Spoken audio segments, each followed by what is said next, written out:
I would like to welcome everyone to another episode of Brew Talk. I am your host, Eric Robert.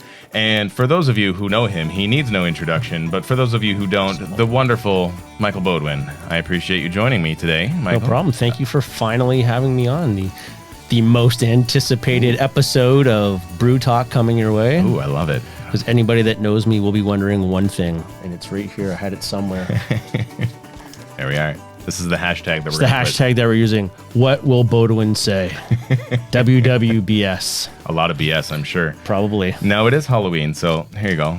Trick or treat. Oh, awesome. There we go. Thanks, Mr. Big. Yeah. I have something for you, too. Oh, thanks. I'm Mr. Big. Wow. That works out well. Happy Halloween, everyone. We came prepared. I'm going to eat that in the middle of the episode. Do you guys it. are just going to hear me like... But I don't want to eat this with an empty glass. All I right. would like to wash it down with something. So, Michael, being the brewer of Chapter 2 Brewing Company, you brought a selection of fine Chapter 2 beers with you today. Yes, we do. I don't know if we'll end up consuming these ones as we were talking about, but yes, we got 4 of our beers here, 3 of our key flagships, our Ford City Cream Ale. You know, everyone's got to have a fizzy yellow liquid in the brewery, but this one actually has some flavor to it, so that one gets enjoyed quite a bit. It's actually our top seller. Our Danger Bird West Coast IPA. I like the hazy ones somewhat, but just something about it you're going to find out through this episode. It's like Mr. Classic guy. To me, it's one of those, sometimes if things aren't broke, don't fix it. Just go with it. So a nice West Coast IPA. Our Amber, which is probably the most surprising beer that we have. A lot of people come in, they're not sure what's going on. And when you mention Amber, like, oh, you know, it's kind of dark. But then when they actually try it, they're like, this is really good. It's got a little bit of a hop character. We have to do a fairly large Whirlpool edition. Cascade. Classic. Classic. And people really enjoy that one. It comes out quite well. It's also, again, Cascade in the Danger Bird because classic. And the interesting one on the end, great little story to that one. It actually says it on the label, so I can read it verbatim here. Everyone, when are you going to brew a lager? My usual answer, when hell freezes over. So everybody's like, well, and then finally, I brewed one. And it was for our 3rd anniversary, so that's why. And it's a Helles style beer, so that the Helles hath frozen over. Yep. And you can tell Mr. Devil on there is not too happy that I caused hell to freeze over. All of them fantastic beers. I've sampled them myself in the brewery as a Mug Club member of Chapter 2. So I do appreciate the fine brewing. So that we have as long as you enjoy them, that's what really comes down to me. As long as the customers like it, and I have to like it to a certain extent because everyone says, "Brew what you like, right? Make what you like." But I mean, it's going to happen. Times you're going to make a few beers. Like, I'm not necessarily pleased with this one as much, and some customers are going to absolutely love it. And of course, the opposite's true too. You're going to brew something. This is the best beer I ever made, and then somebody comes in, they're like, what is wrong with you? Appreciate fine this is beer. Great beer. But, you know, it happens. So ultimately, as long as everybody enjoys what you're making in some capacity, that's all you can ask for. Absolutely. Now, with that, as we were saying before, as much as fun as it is to, you know, brew the beers for your brewery, you probably get a little tired of drinking your beer all the time. A bit. So I did notice that there's a few other cans. Yeah, I got some more down here. Well, maybe we'll just do a quick little switcheroo here. We can. Just so we don't get confused. All right. We could leave them out if you want, so the fine people can see the chapter, the fine labels that Chapter 2 is still there, courtesy of Glenn Hawks, our fine label producer. So when we were talking and preparing for the show, we had mentioned about, you know, you like to talk about people's beer journeys and what they go through and how they got into beer. So I brought a selection of some beers that kind of went through and brought me to where I am in my brewing journey. So these are going kind of way back. These are some nostalgia beers. I love it. Right from the beginning. You're gonna take us on a journey. Yes. So like a lot of people, you probably drank what mom and dad or aunts and uncles were drinking, family get-togethers. Blue Light. My dad was just a rum and Coke drinker, so I didn't really have a lot of beer in the house growing up. That sounds bad to say it that way, but it wasn't really around. Some uncles, I remember family camps, Labatt Wildcat. Oh, wow. Oh, yeah. Ooh. They had a few of those. And then when I met my now wife and my father-in-law were drinking Blue Light. And a few times you go over there, hey, you want a beer? Okay. Then after a beer, like Blue Light, you kind of start talking to some people. What do you drink? I was like, I'm going to go up a bit. I'm going up in some. I'm having some Labatt Genuine Draft. Ooh, yeah. It was either that or OV on the west side of Windsor. So Labatt Genuine Draft kind of started it. And then, yeah, next thing you know, you're trying to expand out. You start enjoying some beer, but then you go to those cool premium beers, Stella and Heineken. And now you were drinking beer before craft beer was even a thing. So Yes, these it are was just that's maybe when like Upper Canada, or our first beer. oh, Let me reach down here into the depths. I can't wait. Sleeman, one of the OG Ontario craft brewers, not part of the OCB at all, but one of the original craft brewers in Ontario and in Canada especially. So, yeah, there was original draft or their cream ale and their honey brown were the big ones that a lot of people used to have. So it's. I drank a lot of the honey beers back in the day. Like there was, they were cheap too, right? There was like Labatt Genuine Honey, and I think I drank a lot of Lucky too, but we don't need to talk about that. Lucky, Laker, Lakeport, all those that came out as, and it's not to talk ill of those brands, but it's like one of those things, again, craft beer was starting to catch on, so how do we present ourselves in Once such a way? we found it, we drank it. Cheers, my friend. Cheers. Thank you for joining us on Brew Talk. And even just the color, right? It's that step up from those standard pale yellow Yep. Pilsner-like beers that everyone was drinking. So you got a little bit darker color, a little bit more flavor, but Represented by the straw color, or my favorite term for those, horse piss is a good one. yes, that's a common one. Any type of piss type beer. This looks definitely. This is probably 1 glass of water a day color. They have a chart I was seeing somewhere, but it was like, not enough water to enough water in a day, and it's like, geez Louise, somebody actually charted the colors. Well, if you drink enough of these, that color hopefully does go up. It should. It does not represent the horse. Anyway, that Enough talking about urine. enough talking about what would Beaudoin say. We're 5 minutes in. We're already talking about urine. Okay, Yes. Here we go. So no, I mean, good beers. So you start out with something like this, and then you start dabbling around. Like I said, you went into the because everything that's more expensive is better. So again, Stella and Heineken, you went to those, but then you start realizing afterwards that they're just kind of the, Molson Canadian of Belgium, or the Budweiser of Belt type of thing. It's just, again, another kind of high end Pilsner based beer. It's like it's a little boring after a while, if you will. So then you start looking at other things. Well, Germany's got a great brewing tradition, but then you find out again a lot of these styles are quite similar. So where do we go next? Well, off to the warm beer of England. And I wasn't able to find the one, so one of the first ones we had was Old Speckled Hen. Yep. And my buddy and I got the binder here. We actually printed, this is pre-phone apps, pre-Untapped, pre-on any of this stuff, when maybe you could go online and see Beer Advocate and rate beer at most. We printed up the BJCP beer guidelines, and we actually created a blend of 2 different score sheets. So it's the official BJCP scoring method, but with some extra descriptors in it. And we went through and we did well over 200 beers where we actually filled out these sheets. We wrote on them, we documented them, we'd go through the guidelines, try to find out what style of beer it was and whether or not we were actually tasting some of these characteristics, which in hindsight, after you learn some things, a bunch of them are probably just nothing but bullshit. But hey, you have to learn somehow, right? We learned somewhere and somehow. And you guys spent the time and the effort putting that into your tasting knowledge and learning how to find those flavors in beers, which in turn did benefit you in the grand scheme of things, right? Considering you did bring the entire BJCP catalog or rule book there with you. Just for those that maybe don't actually believe it. There you go.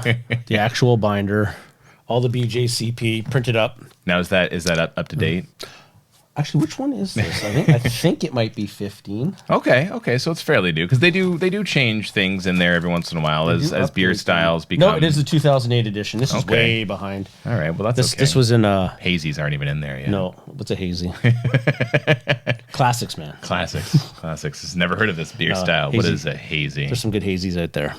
There definitely are. I, though, like you, I'm a little bit more, when it comes to IPAs, I'm a little bit more, I fancy the West Coast a little bit more. But I like a hazy. If I'm at a good place, if I'm at a place and I'm feeling IPAs and their hazy has got a good, you know what, it comes down to the PR. If their descriptor on it sounds like I want to taste that, it's juicy, it's gonna punch me in the mouth with flavor, put it in my glass. If they're just like it's you can't see through it. Well, looking at it, you're bound to find citrusy. That is a flavor that's in there. We better check the guidelines. Predominantly, I'm sure if we go in there, we will find citrusy. You don't even have to go in the guidelines. Just look at almost every. Do I have it on here? Even on your West Coast, a little citrus. Fruit. Yep. But explaining it out a little bit, because the tough part is citrus can be lemon, lime, grapefruit, orange, and the various types of oranges. So it helps to be a little bit more descriptive of what type of citrus fruit, you may or may not be actually getting in your beer. Yeah. Now, do you take care of all of the descriptors on the beers that you guys brew here at Chapter 2? Yes, I do. Nice. It's one of those tough things, though, because we're getting ready to release a beer, and it's going on tap, and then, of course, somebody goes, what are the tasting notes on this? And so one of my least... I like giving people a general idea, but and the tough part with some of these is people looking for more, but the power of suggestion is so strong that whatever, in a lot of cases, not whatever, majority of the things we could put on there, people are going to find. So if we want you to find those flavors, we just put them down there, and you'll find them. I would rather, you know what, you drink it, you tell me what you're getting. Yeah, it's very true. But if we say citrusy, are you getting? But at least we can guide them that way. Oh, citrusy notes, but are you getting more grapefruit or orange? Is it coming across this way or that way? Dark beers especially, you're getting more chocolate or coffee notes because they're distinctly different flavors. Yeah. But how is it coming across to you? Yeah. Because if I tell you, you'll get chocolate out of this, yeah, I really get that. Yeah, sure you do.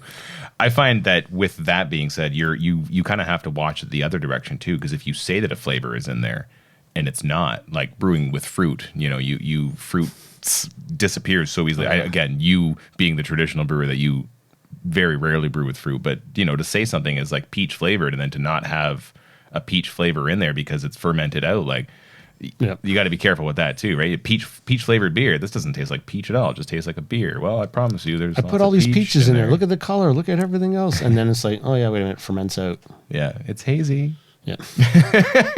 So yeah, no, I end up doing most of the descriptions that way, but again, I try to keep them fairly loose, quite broad, but then try to give again those little individual flavor characteristics that may come up to get the people to try to think about it. That's why again, even having the sheets we had here as an example of some of the aromas we have this huge list here. There's alcohol, banana, bubblegum, clove, grape, raisin, plum, prune, fig, date, apple, pear, so forth and so on. There's a whole bunch in there. And these are all different characteristics that could be in a beer, but again, you're going to pick up something different than me. So I really I try not to be too specific so that people are maybe steered a certain way, but at the same time, hopefully they're getting them to develop their palates so that when they come in, they can look, ooh, hey, I'm picking up some of this. One of my favorite ones is people try some, I'm getting a hint of this. Should I? Well, you are. Sure. So okay. Yeah, there you go. Absolutely. If that's what you're picking up, then absolutely that's what you should be getting. So I try to keep it more loose like that. This is like that blue dress, gray dress, or whatever it was that was on Facebook. What color is this? Yeah, I'm tasting this. Wait, let me take a bite of something, and now it tastes really different, right? With food, especially too. You have people come, I'm not getting any of this. It's like, oh wait a minute, you just had our super spicy wings. You're not going to get a whole lot of anything right now. So just enjoy it, and hopefully you enjoyed the wings. Then in that case, yeah, right. Delicious wings at Chapter 2 as well. Wings. I mean, I've been told I do not eat meat, but that's okay. There's nothing wrong with that. So you said you got a new beer coming out soon. Just now? You got a few of them, yeah. The one that just brewed today? Yeah. Yeah, I did German Munich Dunkel. Okay. Classic style. Yeah. I know. Some people might try to say traditional lagers tend to be a little boring, but it's one of those, looking for the depth of character and flavor, and I'm trying to find those subtleties. And a lot of brewers end up saying, there's kind of no place to hide when you're making a lager. It's got to be done well. It's got to be fermented clean, handled properly, because you can't just dump a bunch of hops in there, which some people would do with IPAs. And with harder. Again, even with that though, I mean, if you've got a bad IPA, just adding more hops isn't going to make it a good IPA. That's it. So. And that's, what do you guys usually have, about a 3-week turnaround or so on your beers? I do mine for 4. My lagers are 4 weeks minimum in the tank. Nice. So we'll run that through and see what happens tomorrow. Brewing the seasonal favorite, one that doesn't appear too much in this area, the Belschnickel barley wine. Ooh. Really trying to push for that 10.5% this year. So absolutely. And so all of these should be available within the next month or so on tap. Yep. So by the time this episode comes out, you should be able to head down to Chapter 2 and try any of the fantastic beers Michael's talking about today. But we aren't here to talk about Chapter 2. We can, and I mean, feel free to speak about the brewing process that you go through there on a day-to-day. But we are here to talk about you and learn who you are. We're going to tell everyone in this city who Michael is, and your story and how you became a brewer and why you do it. Now, you started off home brewing. Home brewer. Yep. Very much so. I'll started off drinking and consuming beer first, and that was an interesting story. My missus and I were at the LCBO at Roundhouse just up the road, and we were looking for some different beers, and this gentleman overheard our conversation. We ended up talking with him some more, and a buddy of his, who now actually happens to be my insurance broker. So it turned into a good friendship. Was telling me about just buying some beers in the States and how they were getting ready to try some home brewing. I was like, home brewing? Yeah, I guess you can do that. But I knew somebody else who was doing it before, but they were doing just literally like the malt extract with the pound or bag of sugar and just making that not so good, acetaldehyde beer. Yeah, we won't name the name, but we know the beers. Yes. So chatting with him a little bit and got some things. I'm like, something's not right though. So I got How to Brew, and I'm like, oh, the key book. I think everybody has that book. Everybody's probably started with How to Brew. Yeah. And if you haven't, anyone, go out and buy yourself a copy of How to Brew by John Palmer. It's still readily available today. I still look at it occasionally. You just flip through, open up a page, and just read, and I learn something still. So you're right. It's the Bible for brewers. And it's one of those things that there's never enough information that should be at your fingertips and readily available, professional or otherwise. I mean, online helps because we can just, oh yeah, that's what it is. Yeah, some browsing. Sometimes you just want to sit down with a book, and that was a good one. So I'd gotten that, read it cover to cover before even actually attempting to brew, which again is one of those, it's not necessarily a book you have to read cover to cover. There's a lot of information in that. Did it anyway, and then finally went over to, I don't believe the hop shop was open at this time, so went over stateside, went to Adventures in Home Brewing. I'm sure a lot of the early home brewers were getting a lot of their stuff there, and that led to my first ever home brew, which was a clone of our next beer. Ooh. Be still my beating heart. Sierra Nevada's Pale Ale. Now, this is one of those ones I didn't, backtracking from that just for a minute, really didn't get hops at first.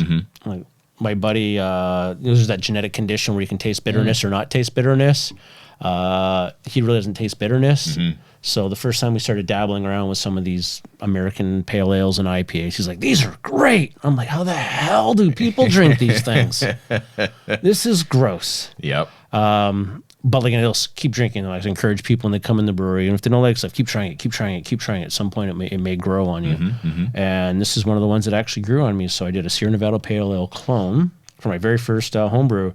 Steeped grains, liquid malt extract. Thought I ruined it because I brewed that all up and I had my bucket of water to dilute, but it was way too cold. I was like, no, I ruined this thing. What's going on? Like most home brewers on their first try, you start panicking and looking everywhere. What did I do wrong? Is this going to work? Is this going to be okay? And then it's like, God, you're giving me PTSD here for my first brew day. And then I've heard you mention this a few times on the podcast. What's the answer to that? Relax. Don't worry. Have a home brew. You got it. Just leave it. Got up the next morning. The mantra. That is it. Airlock. Boop, boop, boop. And you just sit there and you stare at that thing for minutes. And the wife goes, what are you doing? Look at it's bubbling. I did it. I'm making beer. You're such a nerd. I know, but look, it's bubbling. God, I've been there. Run down into that night, like just before bed. Like, I'm going to go check on it again. It's like, what are you doing? It's still bubbling. I've said goodnight to them. You turn the lights off and I'm like, good night, my pretties. Love it. See you in 3 days when I open you up to transfer you. Love it. So I did 3 liquid malt and steeping grain recipes. And then said, you know what? I got to move to all grain. So did the really cheap and effective way. Went and bought a Coleman cooler for $20 at Walmart at the time. Built a copper manifold. Canadian Tire has their great sales on turkey fryers and all that. Bare bones, and even with that, learning curves there. Running out the liquid first and then putting the pot on the burner and realizing, oh, we should have had the pot on the burner beforehand so that once we actually get lit, so we're not waiting another hour to get it up to a boil for our hour boil. Yeah. So it's like trying to shorten up those days. Just all those great learning experiences that you have. Tried to change some things out. One time it was just leaking on mass. I was doing a Saison. And it's like trying to hold the end of the cooler up without dipping anything out, but then sticking your hand down in this hot mash to try and tighten things up. And you're like, what the heck what am I doing here? Yeah. All the fun parts of the homebrewing experience.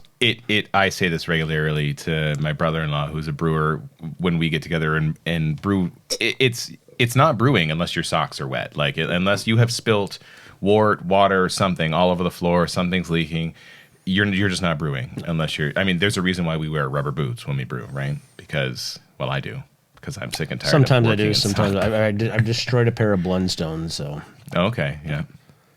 You got to be comfortable, right? You're on your feet too, right? So unfortunately, not all rubber boots are the most comfortable. No, we get some insoles and carry on. So yeah, homebrewed a bunch of batches. Really got into it. Started geeking out, going online like a lot of people. Trying to read as much as I can. Subscriptions to Brew Your Own magazine. A few of us got in on that. There was one where if you buy one, you can get somebody like 50% off. So some of us in the original homebrew group in the area did that. Yeah. Shout out to JP. And we did that a couple times. My buddy Pat and I, same thing. So you start brewing and trying recipes and upgrading your equipment when you, go to brew your first ever barley wine, and you got this really tiny chiller and you're brewing in August, and it takes you about an hour and a half to get this thing to actually chill down.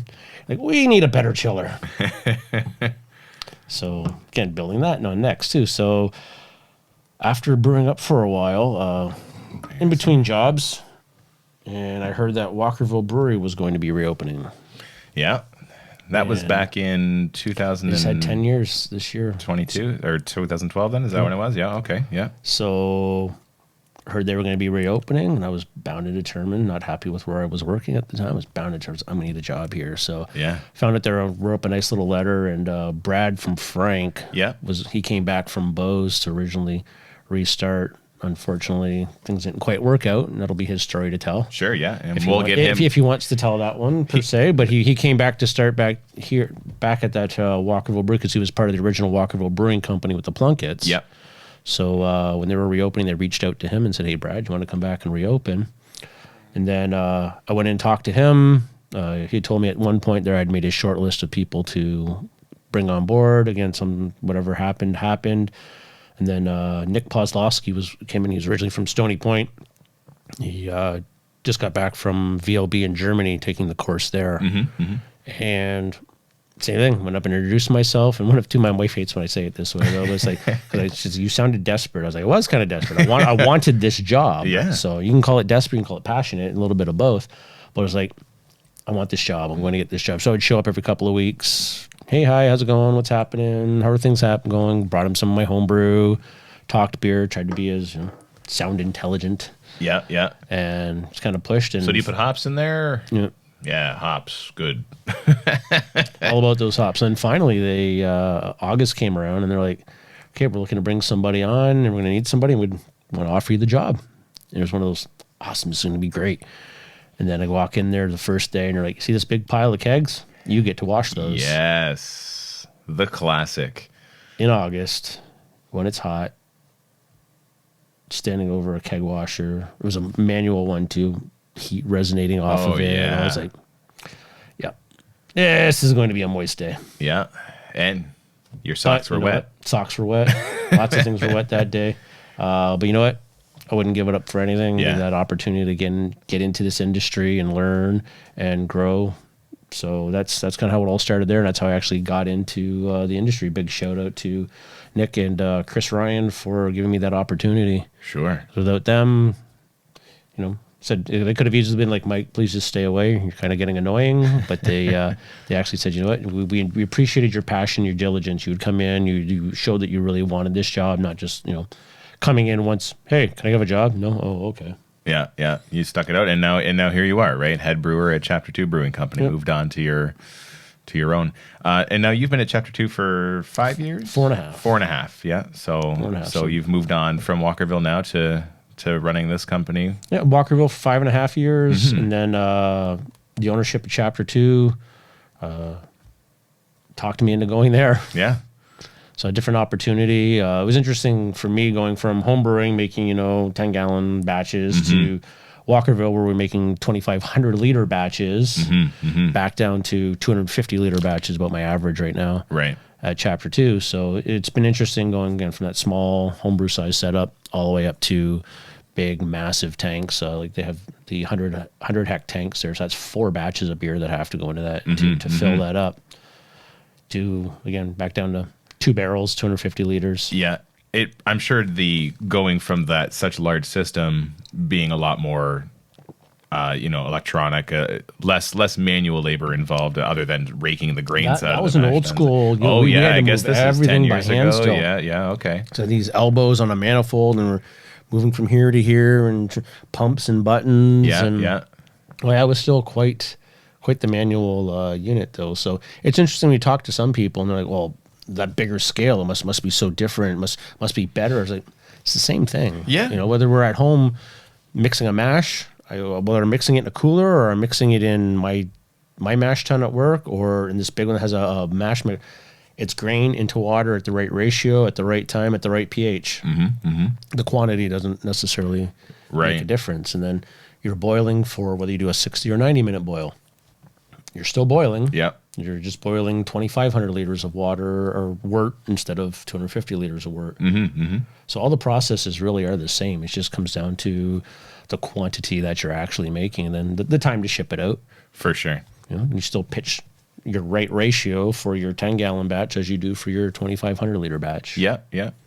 It's you're right. The scale being that you can such a large volume, but the work, the time in the day, like, you're working an 8-hour shift, you're brewing the same whether you're making 2,500 liters or 250 liters or 20 Sadly. liters. It's Sadly, yes. that's why the homebrew guys are always trying to increase their workload, because by the time I'm done brewing a keg, that's a Sunday, that's my day off, and then that beer's gone before I'm ready to brew again. So I do think about that sometimes when I'm at work. I'm like, okay, I got it down to just about 6 hours. Start to turn the water on, getting things going, and then that's about 6 hours to get my roughly 250 liters. And we were right about, excuse me, sorry, they may have changed a little bit as they tweaked some things, but even still, it's about 7 to 8 hours at Walkerville. 250 liters in 6 hours, 2,500 liters in 7 hours, and it's just one of those. Oh, you mean I got to brew 5 more times this week so to meet volume? It can get tough for the small guys to, especially if sales are doing well, right? Make it keep up sometimes, and being able to keep up with that stuff. Versus, each size has its own issues. Yep, absolutely. When you get that big, you have to sell liquids, so you really need to be out pushing your product. When you're small, maybe you don't have to move as much, or depending where your focus is it going to be in-house, out-of-house? Yeah. Remember when Kyron was on? Yep. He doesn't have a bricks and mortar, come sit down at my place and drink beer. So he's got to make sure for him to move his beer, he's got to go out and get it into places and go be that salesman for his beer, as well as making it and doing. He does everything. Right. And that's the difference between a very macro brewery. Actually, I think we're referred to as nano now. Oh, is it nano breweries? Okay. Nano brewery. And then you guys being a little bit bigger, you at least have staff that's, you do have a front of house where you can sell your beer there, so things can move a little bit quicker. But, is there much Chapter 2 beer available throughout the city?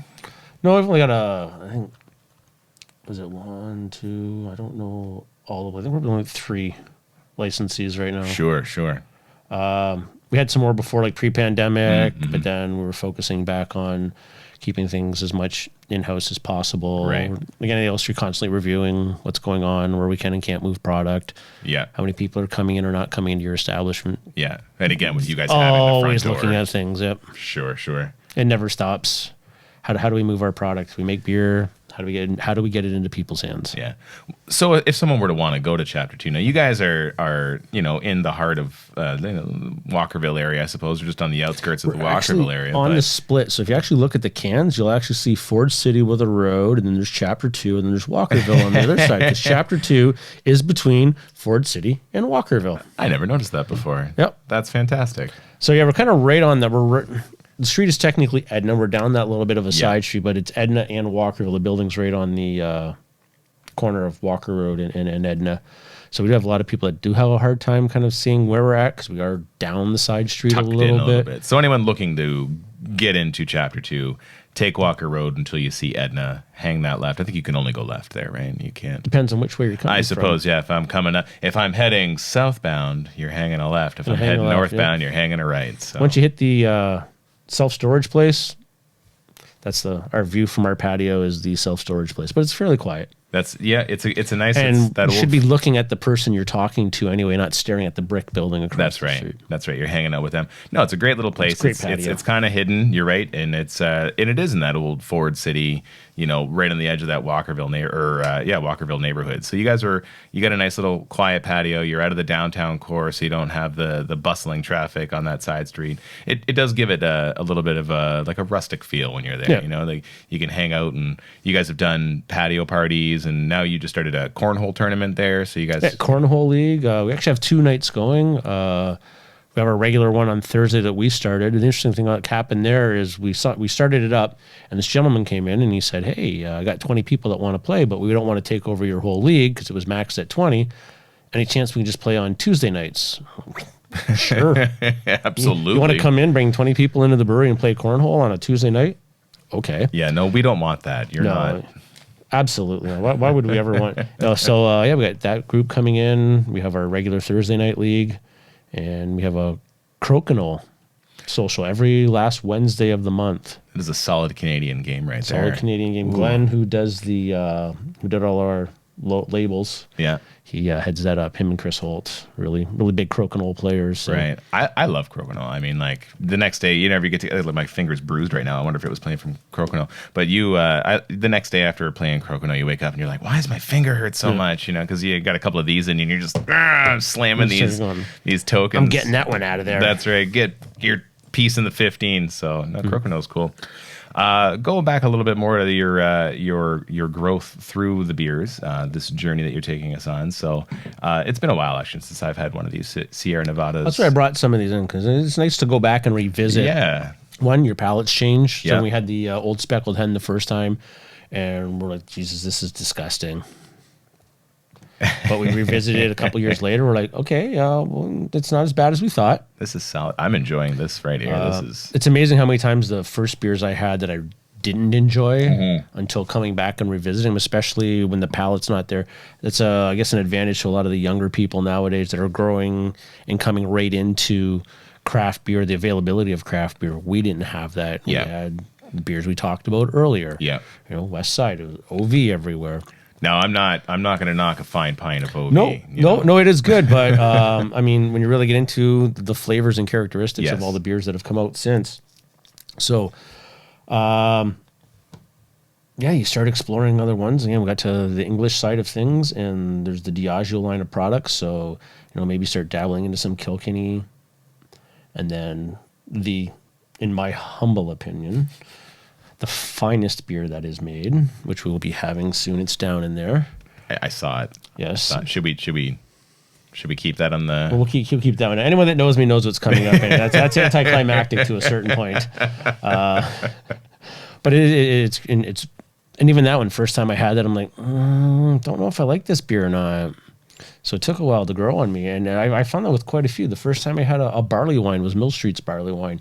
Again, it was Rate Beer and Beer Advocate. So you start finding out there's this Ontario craft beer scene, and back in the day, I could probably name all. I think there was like 20 at the time, so I could name most of them off. Right Now, good luck. I think there were over 300. Yeah. And like small ones 14 of them popping up locally all over the or place. something, So after a while, you can't. And people come, "Hey, have you tried this place? Have you tried this place?" Well, back in the day, I could say yes. Now, not so much. And even before starting at Walkerville, it was just it was the week before, or 2 weeks before, we did a Toronto brewery trip. So we ended up heading up that way, stopped in at Granite, They were cool. Just didn't know much about that, but didn't realize it was more of a production contract brewing facility at the time. Yeah. Okay. Yeah, I know the one. Yes. But then we hit Great Lakes, Cameron's, or also Trafalgar, Port Credit, not Port Credit. Old Credit is the brewery in Port Credit, and a few other places. And just like you were able to really do that back then. Yeah. And brought a bunch back and just keep trying things. But that was fun. I miss those good old days of doing that, because now actually I'm a little bit of a party pooper that way, because it's like it's kind of lost its fun to me. It's like everybody's kind of doing these different things, but it's like I can get a hazy here and get a hazy there. If we do travel to a city, I will stop in at breweries for sure. But now it's not. Well, back then it was like let's go here so we can hit these breweries. Yeah. And because you can get everything, not everything, but a lot of stuff in the LCBO, and the variety is there. So I personally just don't feel as compelled to like, hey, let's go, unless it's something that really sparks my interest. Like, hey, I had one of these. This was delicious. Let's go check this place out. Right. Yeah, I'm going here. I want to try that. I'm definitely more on the show up somewhere, and once I'm here, it's like, what local breweries are around? Let me look things up, because you're right. I'm going to hit up a brewery no matter where I am or what my purpose is there. At least one if I have time, more than one. But you're right. Like there were times where I would focus my vacations or my trips around like, I want to go here because this particular brewery I got my eye on it. I want to check it out. But we did do one trip based around beer, and that was our 20th anniversary. Went to Belgium. We got married in February. Our best friends in August. So we're married in the same year. So our anniversaries all fall in the same spot. So the wives are like, where can we take the guys that they'll definitely not complain, but it's still got some things we want to do. And they're like, Belgium's the place. And they're like, you guys want to go to Belgium for? My buddy and I looked at each other. Oh, yeah. Yes. Yes, we do. Yes, we do. We don't care about anything else but going. So that was one of the big peaks. That ties bring things back in on the journey. Yeah. So after having some of those English beers, running into those guys for homebrewing, started talking about Belgian beers. I was like, no, I've never really had any Belgian beers other than like Stella. And they're like, no, not Stella. Yeah, yeah. Like Belgian beers. I'm like, no. So he told me about a place in Rochester Hills, Michigan, beer store there. So we went and checked it out. And my first experiences with what people call Trappist or Abbey style beers. And I went to look for one tonight. None of the LCBOs nearby had any, because I definitely wanted to bring one in because they're just so delicious. And that was really an eye opener about what beer could really be, and because it really is a departure from anything. It's nothing like the hop forward beers. It's nothing like the lagers or the cleaner, crispier beers. It's a whole new world there with the fruity esters that come through and the high alcohol of them, but there's no burn. They're so drinkable. So it's like, yeah, that was a real eye opener. So right away I was like, oh, I need to brew one of these. So my very first all grain beer was a Belgian triple. Nice. I'll rate for it, 9%. Nice. Go big or go home. I love Belgians, so you're tugging at my heartstrings there. So that's why we try to have a Belgian on pretty well all the time at Chapter 2. Changes up a little bit. Try to tweak them, because you can do so many different things with Belgian beers. This past summer we did a farmhouse series. We had a lemon tarragon beer, grilled pineapple and sage, and a peach Thai basil. So same kind of base recipe, but just changed up the additions that went into it, and those seem to go over quite well. People really enjoy them. It's just a little something different. Yeah, a little bit of definitely a turn for me. Going back to your traditional styles that you do like to brew, that was a little out of your comfort I freely zone, admit that every conversation I have with other brewers and whatnot, that is not my wheelhouse. If you're looking for these extra creative, we're going to come up with these interesting combinations, we'll call them, because I don't necessarily find them interesting, but we'll call them interesting combinations. I will try them, but I don't think that way. I'm like, right. I want a nice beer drinking beer. You do, yeah. You definitely fall under that more classic style, even your brew styles. But you're right. Like anyone who knows you, any of the guys or girls that are out there that are brewers, and we know who you are, it's like, hey, Mike, you want to talk about this fruited beer? And you're like, no, I don't want to talk about it at all. I don't even want to know that it exists. If you bring me one, I'll drink it. But because Jason was on the podcast, and there's been a few times there where he him and Brian, when he was at Craft Heads, they would text message me stuff like this massive ingredients that's getting ready to go in their kettle, or it's actually just going into their kettle. And it's like, I wonder what Beaudoin will think. We got to send him a picture of this. Yeah, yeah. Look what we're putting in our beer. And it's like, well, go for it. You know, like, by all means, give it a shot. Right. I won't do that. Yeah, yeah. But thank you for you guys for doing that. I will come and try it. Yeah. But thank you for saving me from having to do that myself. And that should be the way that it is. Like, imagine if every single brewery did the same thing, right? You can't have that. Okay, you're right. We can go anywhere and have a hazy right now because hazies are popular, but not everyone's doing hazies, or the places that are doing them, you know, they might be slightly different. But if I go to Chapter 2, I know that I'm going to get a different style of beer than if I were to go to any of the others that are around that maybe are pushing a little bit more for the popular beers, like fruited sours this summer. Big popular push, right? Everyone had them. I think you guys did one because you had to.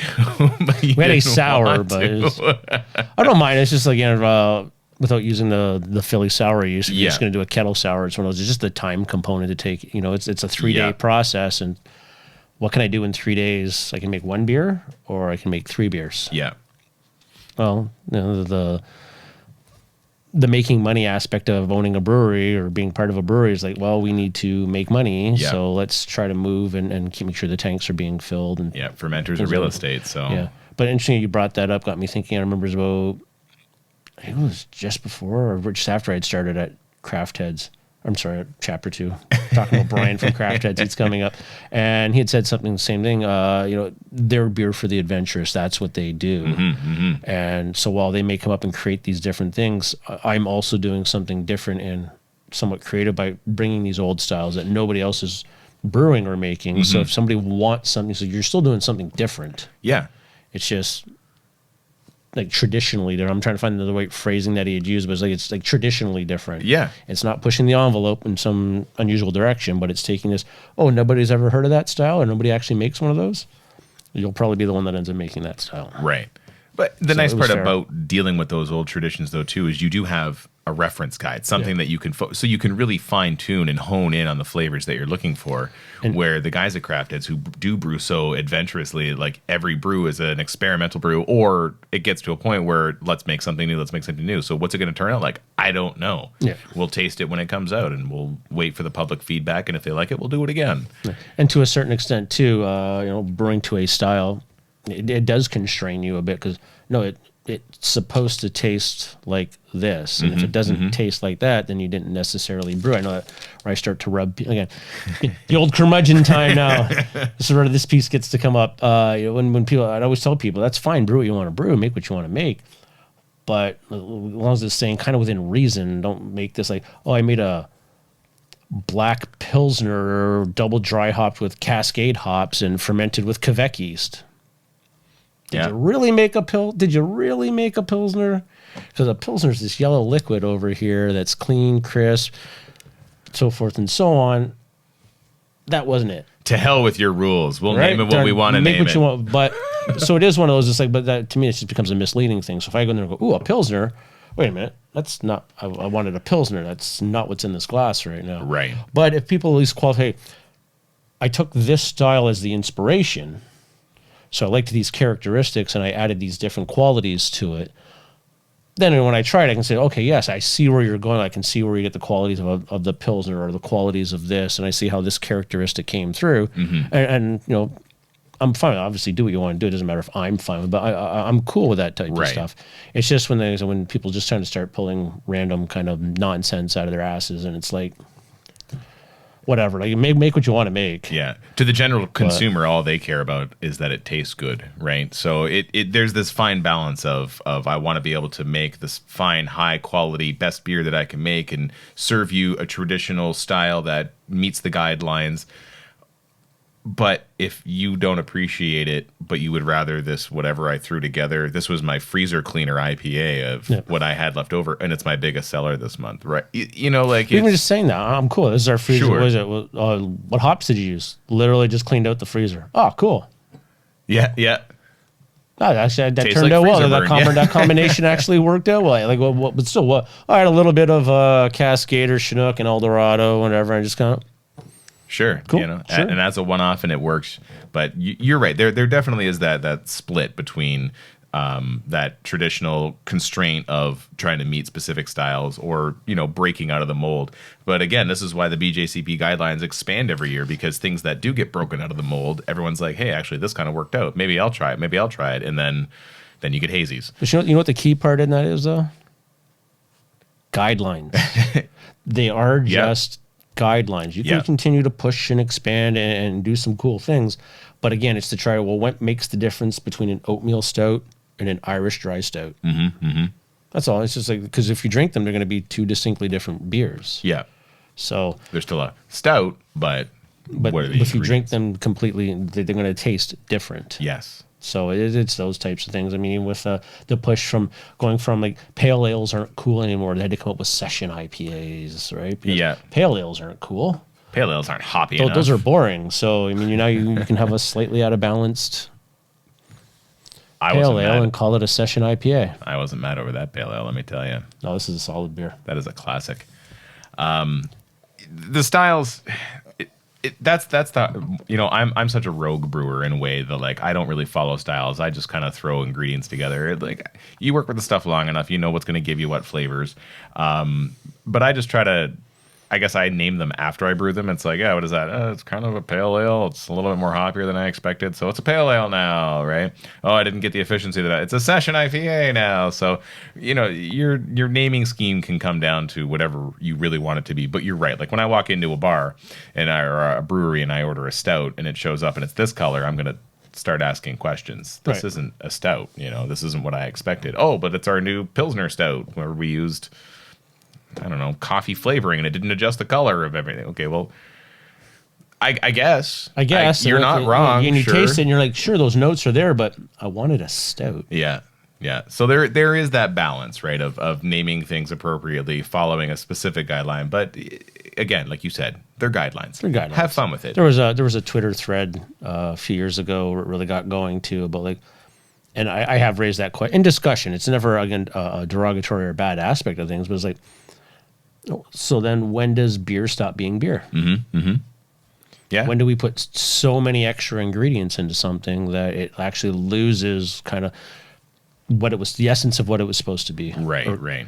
Again, push it, have fun, but maybe there needs to be that, maybe expand the experimental aspect, the categories of this. This falls under more of an experimental beer. Yeah. Is Cool. it beer? Let's Is it try. beer? Let's Is see it what juice? you got. Is Yeah. it a seltzer? I don't know. There's some Absolutely. sugar in there. I mean, Absolutely. I recently just did a beer that I mixed with grape juice, right? It's almost a 50-50 blend. So is it beer or is it wine? Yeah. Or is it beer wine? Or is it wine beer? As long as you had it at 49% wine, it's still beer. It's still beer. It was definitely more beer than it was wine, but that was an experiment. So speaking of the BJCP guidelines, I think we talked a little bit about your experimenting with tasting and following these guidelines, but I don't think we actually mentioned it. You are a certified Cicerone. Yes, I am a certified Cicerone. At the last time I checked, there's just 3 of us in the area. Okay, wow. So you're a dying breed, or I don't know if just people in the area just aren't quite as interested. It went through a big kick a few years ago, and I think maybe too many people were trying to go for it. So again, it's one of those, when I was doing it, there wasn't very many. I think it was, when I passed, I was number 130 in Canada. Oh, okay. So at the time, it was only 130 of us. Yeah. Now, then I haven't checked recently. The number's gone up for sure. But I think it kind of, everybody's doing this now. Pfft, I'm not doing it. Yeah. Type of thing. And then also got kind of, a lot of things people go out and once they get some knowledge, if you don't present yourself properly, well, then you're just an arrogant ass and nobody wants to listen to you. Yeah. So even when I'm, again, trying to talk about stuff, I don't like to necessarily give I will try to help guide in that sense, where what flavors are, someone will try something. I'm kind of getting this, but I don't know. Well, you try to coax them through it. What flavors? Is it more like this or like this? And so you need to have those built-in notes about what flavors to perhaps suggest. But that was an interesting thing. I decided I was going to do it. Yeah. And multiple times kind of started, stop, and then finally decided, that's it, damn it, I'm going to do it. Yeah. And I noticed that they had started having Canadian tests. Okay. Other than that, previously it was in the States. A lot of them in Chicago. The program is out of Chicago. So I said, all right, I'll go up to Toronto and do one. And that one got canceled. I'm like, okay, which was a good thing because it was right around the time I went to Belgium and I lost some study time. And then when I got back, I said, okay, next one in Toronto. And then I just was, oh, hey, there's one in Detroit. Nice and close by. Right across the street. It saves me a trip to Toronto. Yeah. I can do it right in the same day. And I was getting ready to gear up for that one, and they hadn't put out a date yet when it was actually going on. I'm like, come on. And then I was like, you know what's going to happen? I'm going to cancel the damn thing on me. So checked again. You just keep checking periodically. Figures, there it is. It's canceled. Yeah. Start scrolling through. They just bumped it to the next month, and they actually had the date already there too for the next month.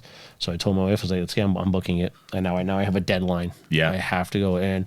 Oh yeah, I was sitting at the table, cue cards, constantly writing out notes, tasting beers. Yeah. That's where I really like to try to tell people when you're doing stuff, you really should be doing, especially when you want to start tasting side by sides or multiple tastings. To sit here and drink one, this year in Nevada here, and go, oh, that was good. Well, now let's try this pale ale. Drink that. Well, that was not. Let's try this pale ale. How do you really get to, because especially with hop forward beers, it really starts to mess up your palate a little bit. How do you really get to tell the distinct differences between, unless you have a really, really good palate, and some people do. I found sitting down with a bunch of them and sipping from them, it was 2 weeks before writing. We had a stout and porter tasting at my in-laws' house. I think we had 9 different stouts and porters. And I had never really gotten coffee out of Walkerville's Easy Stout. Okay. But when drinking it through these, a big coffee flavor. I had never gotten it before. Right. But because of the other characteristics, it pushed that forward to me. And I found that was quite interesting. Yeah. But then learning the difference between, I don't know if you ever had Dragon Stout. Yep. It's a tropical stout. It's got a big kind of a dark fruit characteristic to it. And I'd never had one before. And then when having that too, well, these other stouts allowed that fruity character to really pop out of it. Right. So it was really cool to sit there and be like, wow, there's all these different dark beers, porters and stouts, and all the different flavor characteristics that started coming out of them. And then making notes, this one tastes more of this, I'm getting more whatever. And yeah, doing that more often than just sitting there having one. I mean, even when we used to do the sheets and fill them out, the downfall from that is you'd get a beer and you'd pour it and you'd try it and you're like taking notes, and you kind of lose the essence of what you're doing. What am I tasting here? What's going on? The focus was so much on picking up these notes, you forgot how to enjoy a beer. Yeah, that too. And people don't realize your palate is only like so good, like 2 or 3 sips or 2 or 3 sniffs, and now your factory has become used to those aromas, and they start disappearing. You don't smell them anymore. So that's why palate cleansers or a different style to really make those other flavors pop. That's why you're saying that to your senses get over, because especially when people come in, they try something, especially the older beer drinkers, right? Right. What do you got? That's like Budweiser. Oh, I hate IPAs, but it's getting them in there and getting that. I always tell them it's 3 sips, but it's not just sips. It's not. Yeah.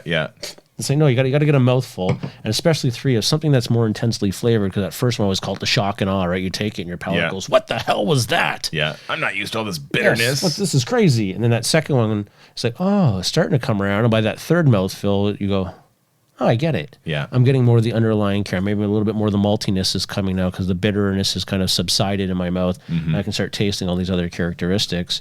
And so it's doing that, but trying things side by side.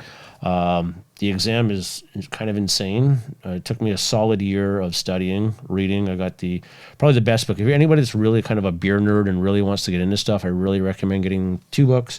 The Oxford Companion to Beer. It's basically an encyclopedia of beer knowledge, and Tasting Beer by Randy Mosher. If you really just get those, there's other great books out there, but if there's any 2 that you say, what should I absolutely have on my shelf?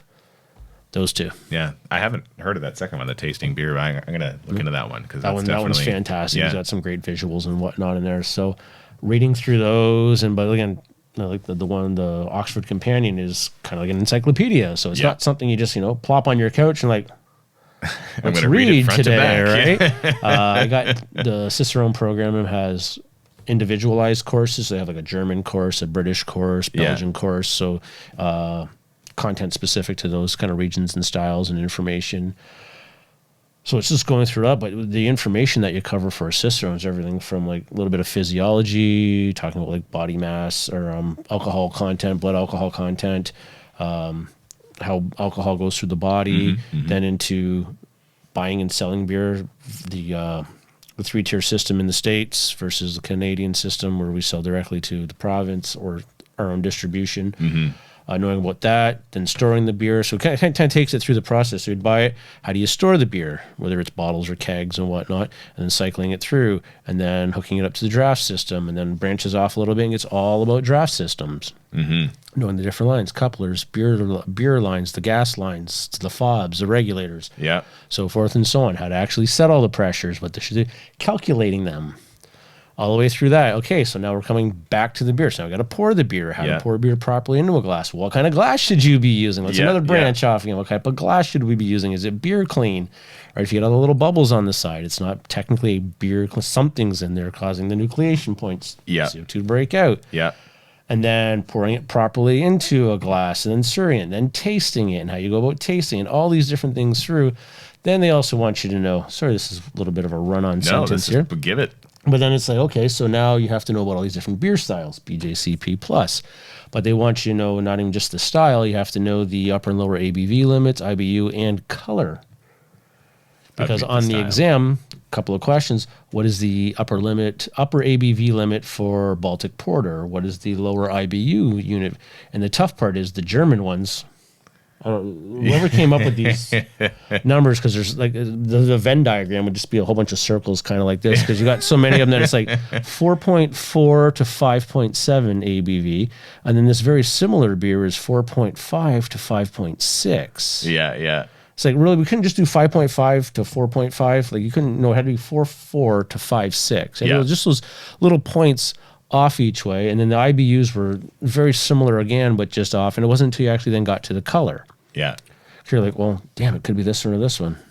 Oh, it's the color. So this is a dark one. So Schwarz beer or Munich Dunkel, if it was a German one, right? So okay, I got that broken off now. But yeah, some of them were just, so you had to know all of those, and just memorize it all. And then you get into the beer and food pairing. So it's a 3-hour written exam, multiple choice, short answer, and essay. Essay, basically, they don't like mark you for compositional quality and whatnot. Basically, they'll give you a question, and you just basically write down as much information as you can about whatever it was. The one, I don't know if they probably just frown upon this to a certain extent, but it was like, tell us everything you know about the Belgian wit style, including some history, the three parameters, ABV, IBU, in color, and some other historical facts about it, listing certain traditional examples. Well, we left a sack of flour in the water. What a segue. Oh, there we are. What a segue that was. Just in time. Hoegaarden. So again, one of those original, as you start branching out, there's a lot of pubs and whatnot. One of the best ones, Patrick O'Ryan's, that was downtown, used to have Hoegaarden. Patios. So another one of those kind of introductory beers that you're like, hey, this is different. This is not like Labatt's and Canadian and so forth and so on. Look at that. Look at that head. She's foamy. Wonderful. So then so this is one of the styles. And of course, if you've had Hoegaarden, you've had a Belgian wit. Shock top doesn't quite qualify. See, I'm not a sister on my pouring is not the same. It's all good. It's all good. We'll let this rest a little bit. That's right, yeah. So that was the exam. So it's a 3-hour written exam, and I actually had to learn to recursive a little bit better, because for a while there I just print everything out. Yeah. That way nobody was trying to guess at what I was writing. If my printing was clear enough, compared to my cursive, But then it's like, I'll never get this done if I try to print out all my answers. You got to fire through it. So it's like I combined that, and I remember I think it was grade 10. It's going a long way back. At a course where they actually had a section on shorthand. Yeah. So I had to kind of break out some of that again and be able to substitute and eliminate some letters and write some things. But 3 hours of a written exam, trying to come up with all this, it was quite crazy. And then you have a tasting portion where they'll give you beers, and is this more an example of style A or style B, style A, style B, style A, style B. They'll give you off-flavored ones. Okay. and determine what the off flavor is.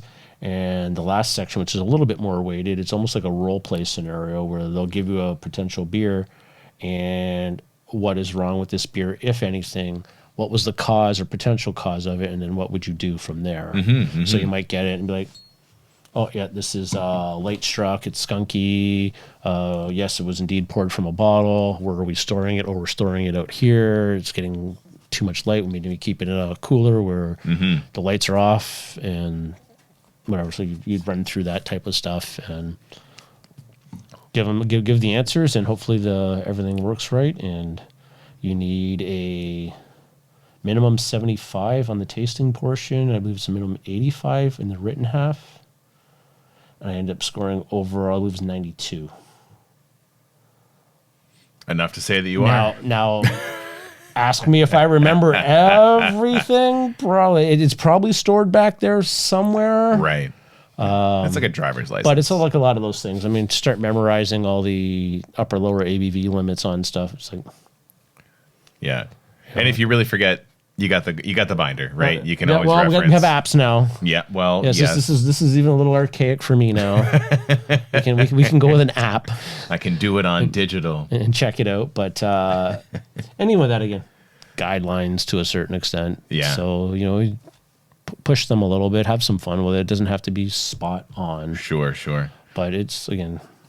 So yeah, that was interesting. Took a year of studying and trying to write this thing. And, I'm sorry. Then after the tasting portion, which I thought I blew. They all taste the same because to me. My brain stopped working. Plan, because the interesting part with off flavors too, like anything else, when the beer is cold, it suppresses the flavors down a little bit, so you don't really get a lot of these characteristics. You wait for them. So I even told myself, remember, let them warm up a little bit. But then my confidence got a hold of me, and I'm like, no, I got these. I was drinking. I was like, yes, I'm right. And kind of mixed up something. Sure. And one of them was, it was interesting because is this more an example of a wit or a Weiss beer? And knowing those slight little differences between them. And it was like, ooh. The other ones were fairly easy. Those were straightforward. That right now. So and then the last thing was sit in front of a camera and basically take a beer faucet apart. Explain all the components. So how would you take it apart, clean it? What are the things you're looking for? Name them all, put it all back together. Know your hardware. Know your hardware. And that's part of the Cicerone, eh? Yep. Wow, that's cool. You have to do all this type of stuff. So wow. Even if you go up to the level as advanced would be the next set, and then master's the last one. I believe in the master one, I was reading somewhere, basically part of the exam is you have to design a draft. So they'll give you the components. So you're going in and somebody comes up to you and they're like, hey, we need a draft system and this is our building. What do we do? And it's like, oh, well, you're in the basement, so you have a 30-foot lift up to the bar, so you can't just turn around and run. So you have to put pumps in it and factor all in, math it all out, and you would have to create a whole draft system. Huh. Just beer gas. Here's a bunch of nitrogen. You got to know all this stuff, history, all these different things. There's a lot to it. So I wonder how much it's changed over there, because you did this. How long ago did you do this? This was... I was still at Walkerville. It's going to be 6 years now. Okay. So it's not as far back as I thought it was. No, there's been one new what's the word I'm looking for? Revision of the guidelines test. No, the actual. I'm just gonna start firing words off to you. It'll come to me in a minute. There we go. But the whole the layout of what the course you have to study and all. There's a particular word I'm looking for that describes it, but. You go and you get the whole breakdown of what you need to know this, and this. Sure. There's a gentleman, he was, I believe he's a master now. He had actually did a course, created his own to say. So I got that course. Went through. It was a lot. Yeah. It was a lot. Got my missus into it too, because I would do blind tastings. So just getting beer and drinking it. Yeah. That's where you get friends to come over. So you don't have to worry about drinking. Oh my God, I've got all these cans of beer. I'm going to be hammered by the time midnight. So you bring friends over and you do it with them too. A great thing too, picking up new descriptors. Yeah. You're getting this kind of character. Am I getting that or not? Yeah. Like the clove characteristics that can come out of a lot of the Belgian ones. Yeah. Literally. Got some fresh clove. Yeah, okay. Because you have to figure out a lot of these too. You got all these other flavors coming through. So clove can be under there, but it's intermixing with a whole bunch of other flavors. Right. Can you pick out that individual flavor from Right. Give me some clove. Yeah, that's clove. But like in my head right now, it's like, what exactly does clove smell like? You know, to sort of have that or reference. taste like, but also how does it taste with the other esters and the grain and the hops and all that? So it can come out. Is it being changed for some reason because it's interacting with Right. some more stuff? So getting this stuff and blind smelling. A good friend of mine, Jeremy from Mississauga area, comes down and visits. Wonderful guy, brings me down beer. Just an awesome dude. He was actually the very first customer we ever had at Chapter 2. We opened up at 2 o'clock. He was sitting in the parking lot, he said, at like 10 to 2, just kind of waiting. And then we finally opened up and he came in and we just hit it off. Really good dude, but he has a really great palate and sense of it. He'll do the same thing. We'll go into the grocery stores and whatnot and just start smelling things and buying different stuff. He likes to cook too, so he's got that. For sure. That to bring to the table as well, as far as picking up flavors and characteristics. So yeah. I love when he comes down because we'll have a lot of talks that way and different things. We'll try him and get some random beers. And so getting other people to give you that feedback and what flavors are you getting? Yeah. You know what? I love the blind taste testing, the random tasting, because you're right. Like there's a point in time where you want to sit down and just drink beer, but once you kind of get in the industry a little bit and you're tasting all these different beers, that's what it is. You're not drinking beer anymore. You're tasting beer. You're smelling it. You're trying to figure out what you like about it, what you don't like about it. If you could replicate it yourself, what would you do to change this? With that being said, and all of the knowledge that you have in the different styles of beers, I mean, like, I know what your favorite beer is. We'll keep that on the hidden. But what is your favorite beer style? Like, is it? I know what the favorite beer might not be your favorite beer style. If you had to just say, I'm gonna brew this for me to drink. I'm gonna drink my own beer and like it. What would it be? Do you have one? I mean, you don't have to. You can like them all. It changes too, because I might like something for a while. So outside of that favorite beer being the one, it ebbs and flows so much because even through work, because then it gets seasonal, right? Like, so I'll be brewing the barley wine tomorrow. When that comes out, that'll be my favorite beer at the time. Yeah, you're right. The seasons do help because it's almost stout season, and I love me a stout, but I haven't had too many of them. 365 stouts should be just available. I don't understand that whole. So I get it from a customer perspective, and even that we tried. I had a English mild on. It was a little to the darker side of brown. It was a good brown, but it was pushing over a little bit. And same thing. I'm like, this is a great summer beer. 3.2%.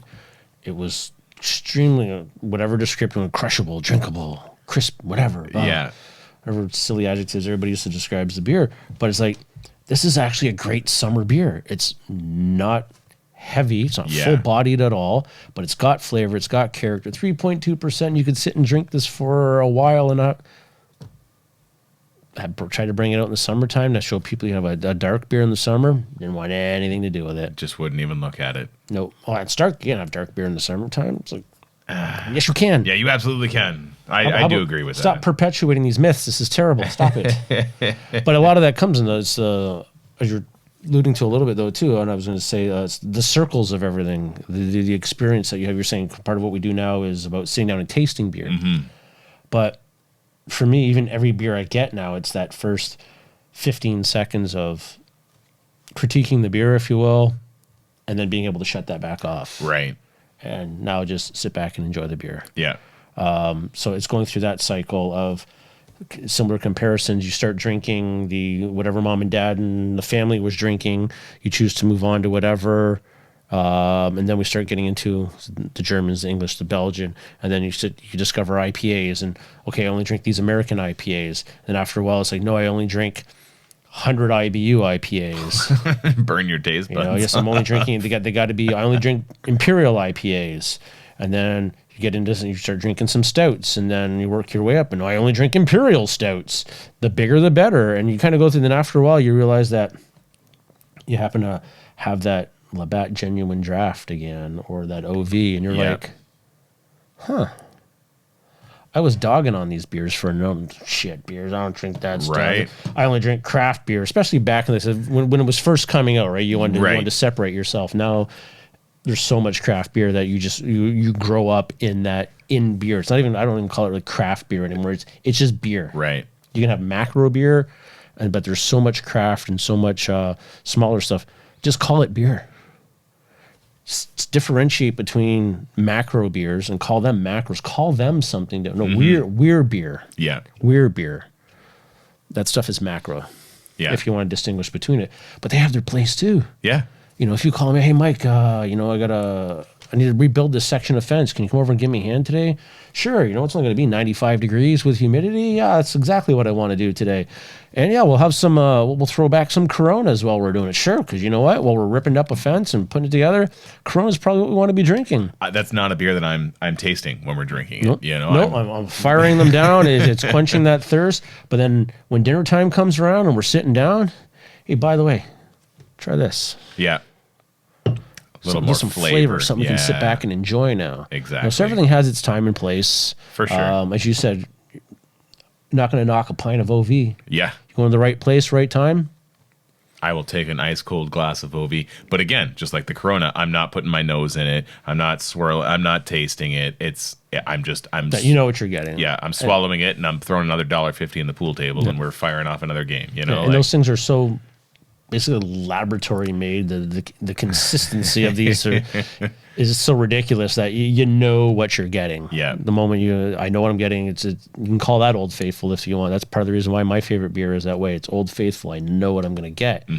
But yeah, absolutely. So going through that full circle of the snobbery of, no, I only drink certain things. There was that one great YouTube video where they were, oh, can I get a whatever? It's actually you pour the beer around the outside of the glass. So this has got kind of a woody taste, and it was literally like a cup of sawdust. And I only drink ones brewed by virgin whatever's by monks with virgin women and blah blah blah and all this stuff. It's like, yes, the pretentious beer snob when he comes into your place now. But luckily that's starting to go away because again, there's a generation now that's just growing up with flavored beer, right? So they don't have to worry about all that stuff we went through. And those customers that come in and tell you how bad your beer is or what their own regulations. They come in with their own binder. Yes. If your beer doesn't taste like this, I don't want it.